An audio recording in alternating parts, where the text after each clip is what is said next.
most organizations, CI/CD doesn't fail because of tools. It fails because of how systems are designed at scale. And that's the part most teams completely miss. Hey, I'm Srujan, and I work in DevOps and platform engineering, focusing on how systems scale in real-world environments. In this series, I'll be breaking down how CI/CD actually works at scale, beyond just tools and pipelines. Alright, in this video, I want to talk about something most teams don't really realize early on. Why CI/CD starts failing as systems scale. And more importantly, why it's actually not a tools problem. Let's start with the core idea first. In most organizations, CI/CD doesn't fail because of tools. We usually think it's Jenkins or GitHub Actions or something in the pipeline. But that's rarely the real issue. The real problem starts when systems grow and the way they are designed doesn't support that scale. To understand this better, let's first look at where CI/CD actually works well. CI/CD works really well when things are simple. You have one team, one application, and a straightforward pipeline. Everything is predictable, easy to manage, and changes are controlled. But the moment you move beyond this setup, things start to change. Now imagine the same setup, but scaled. Multiple teams working in parallel, multiple services interacting with each other, and multiple environments to manage. This is where cracks start appearing. And at this point, most teams misunderstand what's really happening. A very common assumption is we already have Jenkins or GitHub Actions, so we are doing CI/CD. But in reality, that's just automation. It's not CI/CD at scale. Because scaling is not about running pipelines. It's about how those pipelines are designed and managed across teams. And this is where the real problems begin.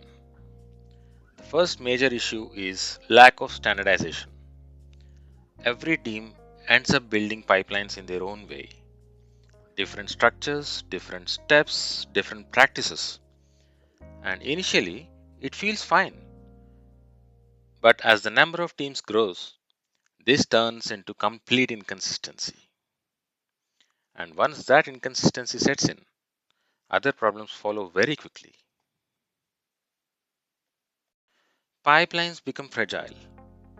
A small change in one place can break the entire flow. And on top of that, environments are not aligned. Something that works in development might fail in QA, or even worse, in production. And then comes another major bottleneck that slows everything down. Security is usually added later in the process instead of being part of the pipeline from the beginning. So what happens is manual approvals, delays, rework, and suddenly your CI/CD pipeline is no longer fast or efficient. Now, when all of these issues come together, the impact becomes very visible. At this stage, it's no longer just a technical issue.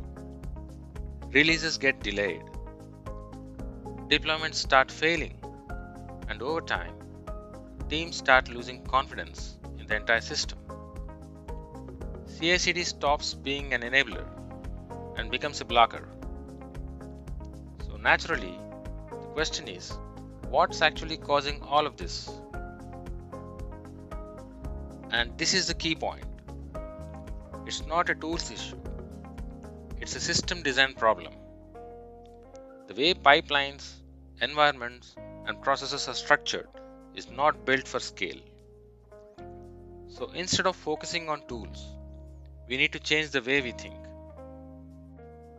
The focus should move towards standardization, building reusable templates, and integrating security right from the start. This is where organizations start moving from just pipelines to a more structured platform approach. And that leads to the final takeaway. CI/CD is not just about pipelines. It's about building a platform that works consistently across teams at scale. In the next video, I'll break down what CI/CD standardization actually means and how you can start implementing it.